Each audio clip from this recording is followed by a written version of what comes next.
with the unbounding determination of our people, we will gain the inevitable triumph. So help us God.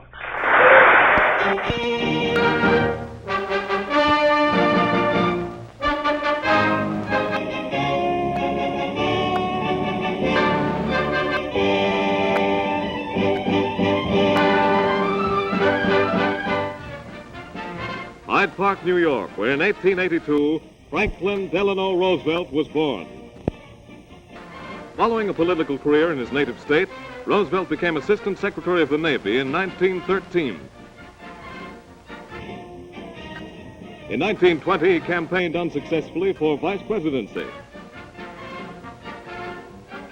Warm Springs, Georgia, proved a haven of health when illness interrupted the ascendancy of his political career.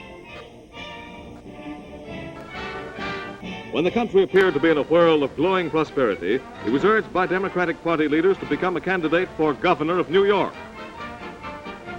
1928 saw him succeeding Governor Alfred E. Smith at Albany. Governor Roosevelt served 2 terms as chief executive of the Empire State. Liberal measures marked his administrations.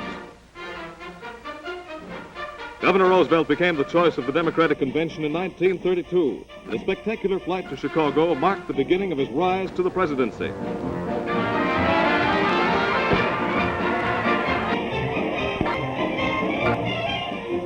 The Forgotten Man and the New Deal became his campaign slogans. President Hoover was the symbol of national business and personal depression as the backwash of post-war economic conditions engulfed America. Factories were idle. The unemployed marched upon Washington. The nation demanded a change, and Roosevelt was swept into the presidency. Defeated President Herbert Hoover was the last president to retire from the White House in the month of March. Likewise, Mr. Roosevelt was the last to take the oath of office as chief executive on the traditional March 4th date.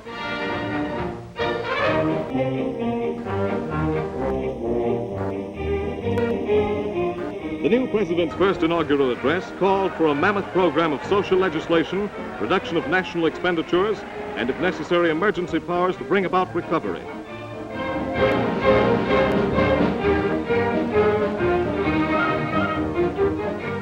Almost immediately upon taking office, the new president closed all banks by proclamation.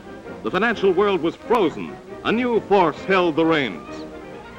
The nation rallied to the NRA as a motivating force for recovery.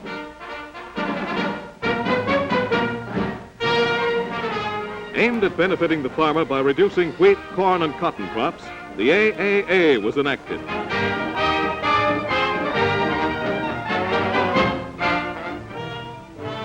The nation was plagued with labor dissensions, textile strikes, waterfront workers' disputes, and for the first time, sit-down strikes in the automotive industry. WPA, PWA, and CCC camps aided millions of the nation's unemployed.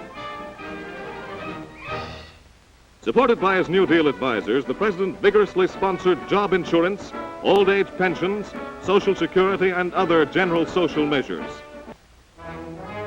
Governor Landon opposed President Roosevelt in the campaign of 1936, a weak opposition which failed. Chairman Farley's great organizing talent gave Roosevelt and Garner all but 2 of the 48 states. In the fall of 1936, the president visited South America to personally advocate his good neighbor policy as unrest spread abroad.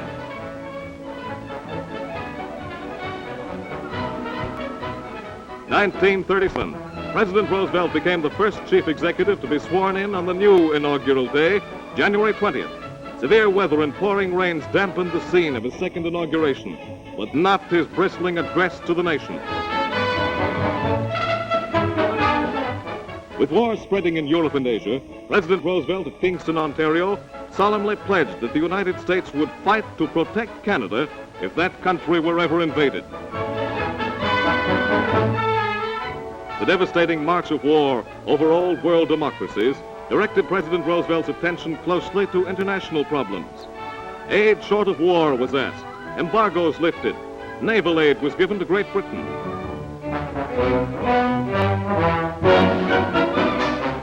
In 1940, Wendell Willkie opposed the president, who became our first consecutive third-term candidate.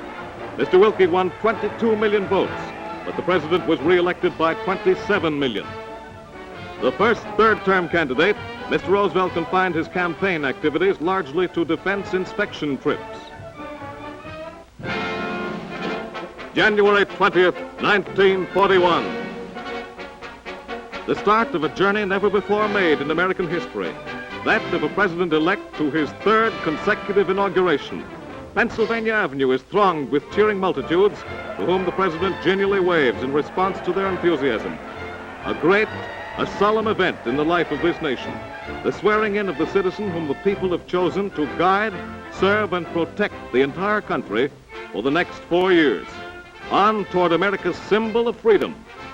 Vice President Garner passes from the national scene when he swears in Henry Wallace, his successor.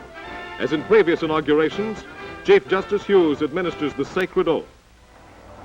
I, Franklin Delano Roosevelt, do solemnly swear that I will faithfully execute the office of President of the United States and will, to the best of my ability, preserve, protect, and defend the Constitution of the United States.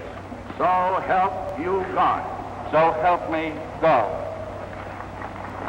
Thus, the anti-third term tradition passes from American life, as President Roosevelt accepts with confidence and grace the honor which George Washington refused. In this day, the task of the people is to save that nation and its institutions from disruption from without, in the face of great perils never before encountered.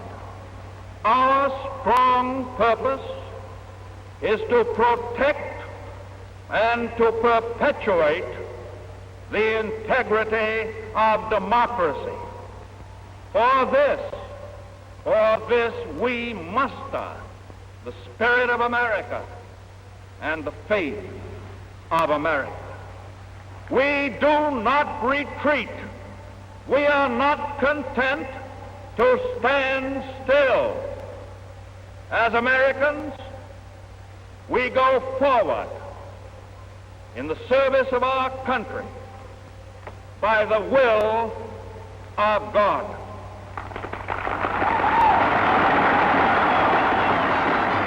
Scarcely is the president's address finished than the stirring spectacle of the inaugural parade begins. Reviewing troops at the Court of Freedom. A military parade of which the defense program is the keynote. The West Point Cadets.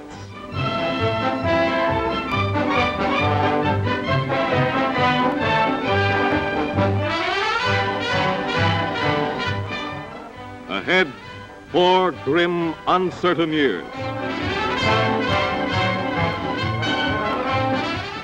For President Roosevelt, the colossal task of arming and protecting this nation without sacrificing its democratic heritage.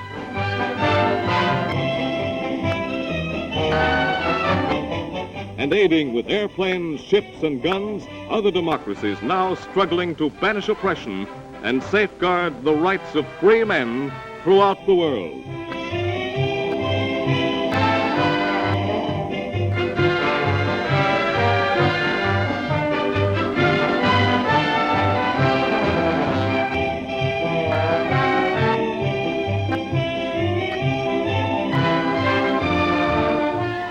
Trim units of the regular army demonstrate to the nation and to the world that America's defense has begun.